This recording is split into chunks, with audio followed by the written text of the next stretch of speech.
Today I want to share with you our metabolic acceleration strategy and the secrets the fitness industry doesn't want you to know.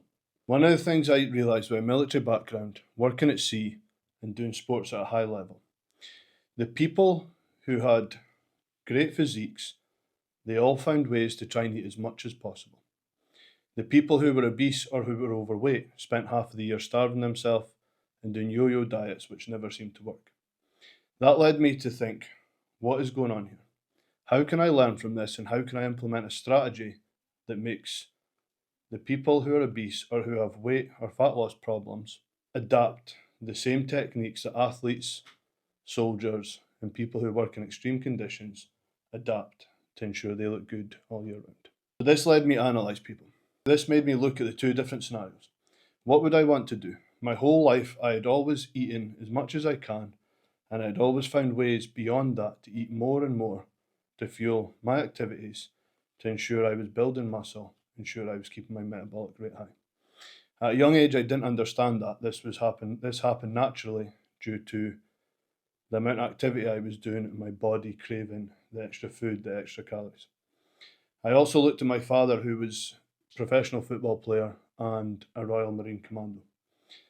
I remember discussing with him, he would eat all of his military meals every day, which was always high calorie, high protein, high carbohydrate, high energy eating to ensure they can sustain their high intense workouts and their training schedule that they do in the Marines. I always remember him saying to me at the end of the day, he would eat a loaf of bread, a full loaf of bread, which is pretty much all carbohydrates, to ensure he could sustain his energy levels. And he'd done this every day because it was a cheap option. At that time, soldiers were not paid a lot, so he was able to afford a loaf of bread every day to up his calories. Now, I'm not telling you to eat a loaf of bread every day, but that just shows you these athletes who are operating at the highest level are always looking for ways to eat more food. At that time, he was in pristine condition and was muscular, lean, and had exceptional fitness and endurance, carrying out the strength and long distance training that the Marines do. Now, can you imagine somebody who has weight management problems going to eat an extra loaf of bread every day? I could imagine it, but I wouldn't imagine the same body composition. When I looked at all these different examples, and then I went offshore to work at sea.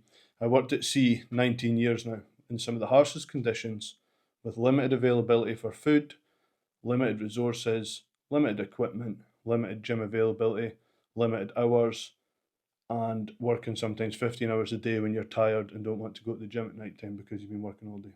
What I realised there is I was eating a ridiculous amount of calories all day, every day, and I never seemed to get any fatter. Yes, it was extreme conditions. Yes, it was hard work. The amount of calories I was eating was extremely high compared to what a normal person would. What I was learning from all these different scenarios is, as I said at the start, how can one person eat so much and another person eat less and look totally different? One, the athlete, the high performer, the high activity person often eats a different type of food to the person who is obese, low activity levels, and doesn't do so much. This is where I formulated my metabolic acceleration strategy. I studied the different foods that each type person was eating, and I implemented a nutrition plan that would mirror the people I wanted to look like. This gave me a plan that I would be able to implement no matter where I was in the world. Because when I wasn't at sea, I also liked to travel.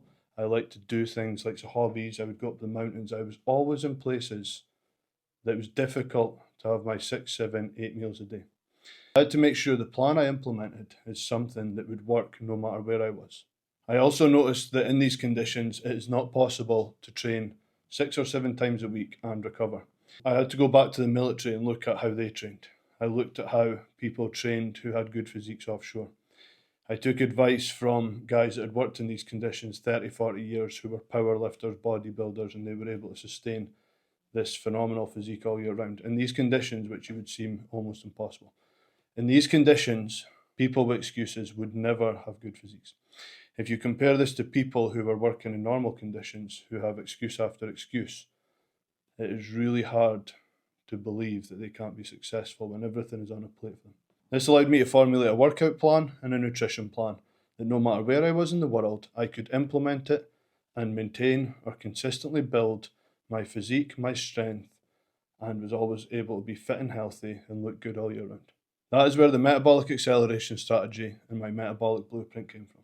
From these learnings, consistently being in extreme conditions and being able to maintain my physique allowed me to learn key principles and pick up these secrets that people working in normal conditions don't get the chance to experience. The reason I'm telling you this, if I can implement this blueprint and the metabolic acceleration strategy in extreme conditions and get great results, can you imagine what you could achieve in normal conditions with just a busy lifestyle? First of all, with the metabolic blueprint, we ensure that everything you're eating has a benefit to your health and increases your metabolic rate. You're building the machine that is going to burn more calories and burn fat while resting. Multiply this by a number of times when the machine is exercising as well. This is a much better investment of time, ensuring you're eating the right foods at the right time to ensure your metabolic rate remains high. The same principles apply for our workout program. The workout program is basically an efficient workout, focus on the best investment of your time to ensure minimum time spent in the gym with the best results. This is another technique I learned from the military and with training with people at sea who had limited time but still wanted to maintain physiques. How did they do that?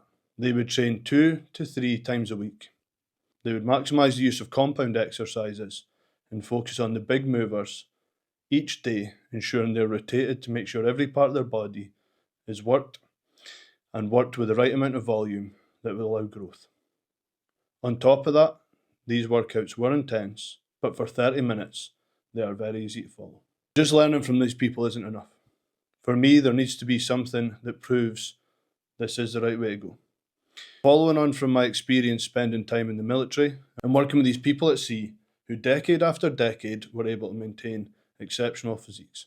This led me to look through nearly 200 studies looking at what is the key contributors to hypertrophy. When we looked at the key contributors to building muscle, there was 3 main principles that I applied to my workouts. We did apply all the other principles, but we focused mostly on the first 3. This led me to go and look at the studies.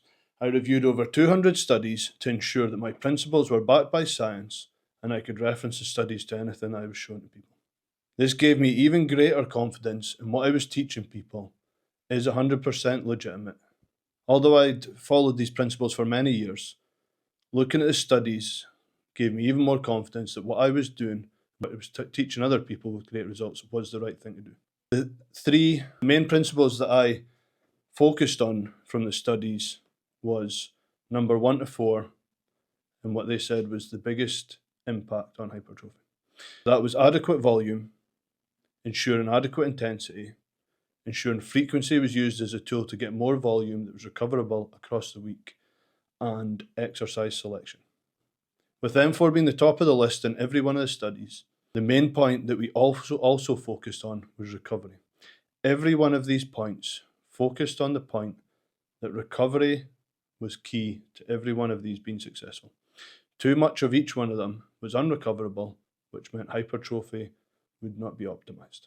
With all of this experience, and actually practicing and implementing these things myself, I now have the confidence and real life results from many of my clients that show that this is an effective method for building muscle, losing fat, and investing your time wisely in the gym. If you want to know how the metabolic acceleration strategy can work for you, reach out, drop me a DM, or subscribe to my newsletter in my bio. We'll be releasing a weekly newsletter that teaches people and allows people to see our methods, and we can help you implement them if possible. Throughout this time, I'll be sharing some of the secrets from my methods to allow you to implement them and see if you like them. If you do like them and you feel you want help implementing them or held accountable, we can help with that too. Any support you need. If you've made it this far, I want you to implement one thing and come back to me and tell me how the changes are. I want you to prioritize protein in your diet. Make that the number one thing you go for every time you eat something, followed by healthy fats. By prioritizing protein alone, the studies show that you can drastically change your body composition without doing anything else. Thank you for listening. If you want to hear more about our metabolic acceleration strategy, drop me a DM, drop me a subscribe on YouTube, or subscribe to our newsletter for more detailed information. Thank you.